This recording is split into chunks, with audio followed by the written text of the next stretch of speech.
Well, it's spring now, and they're planting the gardens, and very soon it'll be time to get those tomatoes planted. Let's go to the Chicago Botanic Garden, where Rick Belding has a beautiful heirloom collection. In fact, he's growing one of Thomas Jefferson's favorites. Rick, these plants are so beautiful. How many different varieties of heirloom tomatoes do you have planted here? This year we're growing 17 different varieties. 17? Yes. Do you have a favorite? Well, I do actually, and it was also one of the favorites at the Seed Savers Exchange back in 2008. Oh, and what's the name? Gold Medal. Gold Medal. Yes. I have had Gold Medal. It is a very good one. It is, and it's a yellow tomato with some red streaking, so it's not only attractive, but it's delicious. Yeah, yeah. Well, the plants are so robust. I'm very impressed, and it's all organic, all organically grown, I should say. Absolutely. Yeah. Well, I think it speaks volumes for giving tomatoes what they need.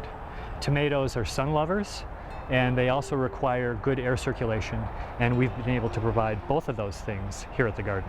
And so this beautiful block of tomatoes is all being grown organically. How do you deal with the sort of typical problems with growing tomatoes, like tomato hornworm, for instance? Well, I think the key thing to consider when it comes to growing organically is to be proactive. So you need to be in your garden. You need to catch problems early.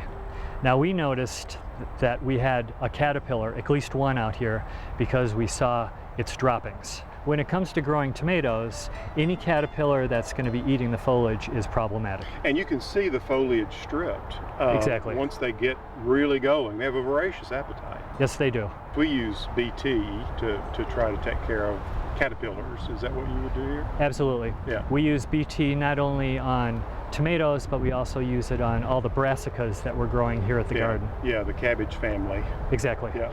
Well, Rick, what about blossom end rot? That's a fairly common problem. Right, and that is a problem that we have. And you know, I try and make sure that the soil has sufficient calcium. Yes. Knowing that blossom end rot is indicative of calcium deficiency. But the thing to understand is, even if your soil is carrying a sufficient amount of calcium, your tomatoes can still show those symptoms. And it's a very telling problem, because the blossom end of the tomato actually becomes necrotic. Yeah. Becomes black. Big flat black spot. Exactly, and there's no mistaking it.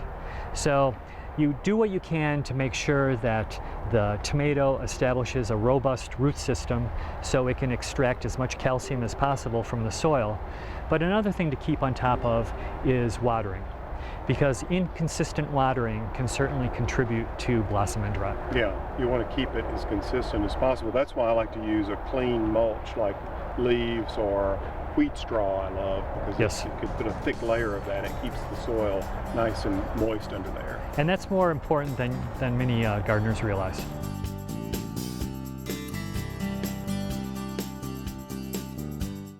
Well, that's all very sound advice. Thank you very much, Rick. I tell you, I'm just knocked out by this robust assembly of plants.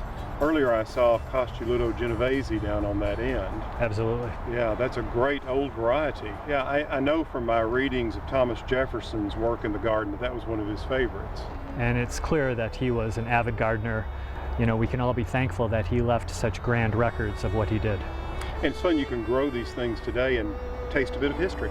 Exactly, exactly.